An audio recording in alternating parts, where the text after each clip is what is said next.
Embiid is being arrested, LaMelo is officially back, and the Pistons try to cheat, but they still suck. Welcome to Swish Happens, your place for all NBA recaps.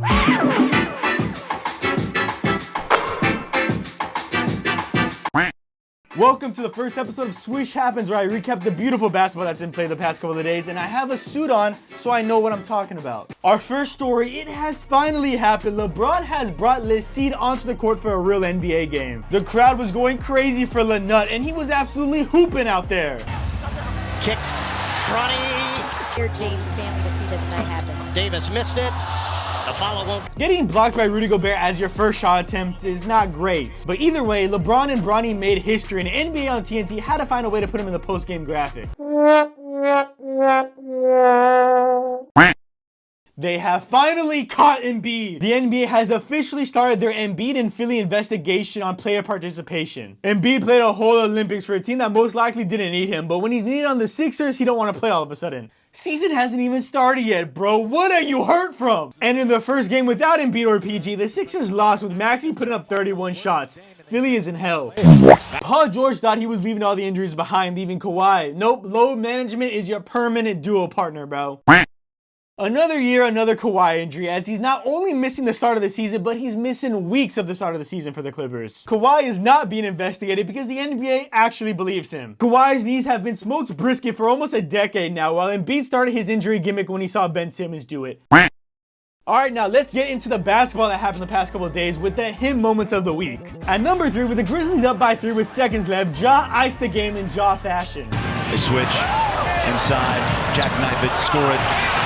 We forget how good this man really is. He just gotta stay healthy and out of trouble. At 2, Nick Richards needs to be in an instant karma compilation on YouTube. Blocked by Jabari, picked back up by Richards, and then he stuffs it down. Look at Jeff Green standing up for the block and then right back down for the poster. And at number 1, I never thought I'd say this, but Grant Williams hit the game winner for the Hornets. Toom resets, lets it fly, got it!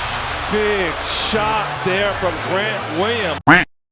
On the other side of things, this slate of games had its fair share of dog shit and tomfoolery, so let's get into the top 3 not him moments. It's a new year and a new Warriors team, but it's still the same old Draymond. This man couldn't even make it 2 quarters into the season without getting teed up, but honestly, in retrospect, that's kind of impressive he was able to hold it on for that long. Bro was just mad he couldn't make it to the LeBron and Bronny debut. At number 2, the Celtics are shooting lights out all game, and then the second they tied the record for most threes, they all turned into Ben Simmons. The Boston benchwarmers went 0-13 as soon as the record was on the line, and they just kept chucking. The amount of times I heard Kevin Harlan say, "For the record," can drive a man insane. Back out to Hauser, 3 for the record.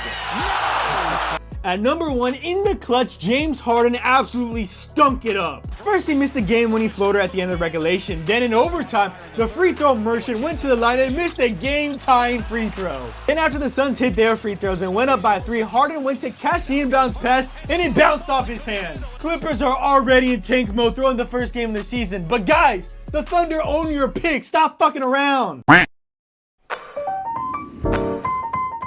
There were 2 him awards that were given the past couple of days. Jason Tatum was the first one with 37 points and 10 assists in only 3 quarters on opening night. He was hitting everything, man. He waited for dudes to face guard him so he could hit that shit in their face. October 23rd him award goes to LaMelo Ball, who put up 34 points, 11 assists, and 8 rebounds. The Hornets was down by 18, but a healthy LaMelo Ball is probably better than your favorite point guard. After the win, his post-game interview was fire too. Inspired that Before we performance. start, shout out my dad's birthday. Pop's birthday, got the dub for him.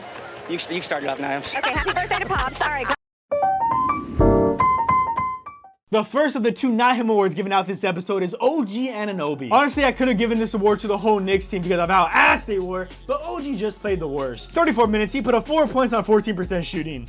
Bad time to remind Knicks fans that this injury-prone guy is costing you $42.5 million a year. Jimmy Butler won yesterday's not him award with 3 points on 1 of 8 shooting. Pops, it's over. You're 36 and you're not getting that bag next year. Now let's bring out the him and not him award leaderboard. Leading the him award race is LaMelo Ball with 2 awards already, and leading the not him award race is Jimmy Butler, who is now at 2 not him awards, but Poole and THJ will be fighting for that first spot. At the end of the season, the player with the most him awards will be given the MVP, and the player with the most not him awards will be given the LVP.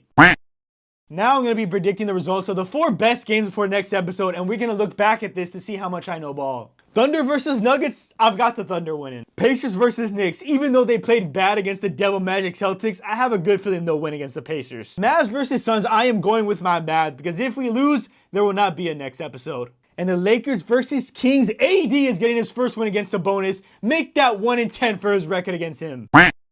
And to end the episode, we got the for Swish and Giggles moment. The Pistons had 6 players on the court at once. 1, 2, 3. 1, 2. All right. Now you come down. Here's 4. Here's 5. And there's 6. Like 10 seconds without anyone noticing. They really try to get away with it. But unfortunately, the Pistons would still be at a disadvantage even with 6 players. And that's all for today's episode. And thank you guys so much for watching. Let me know how the first one was. And I'll see you guys next time.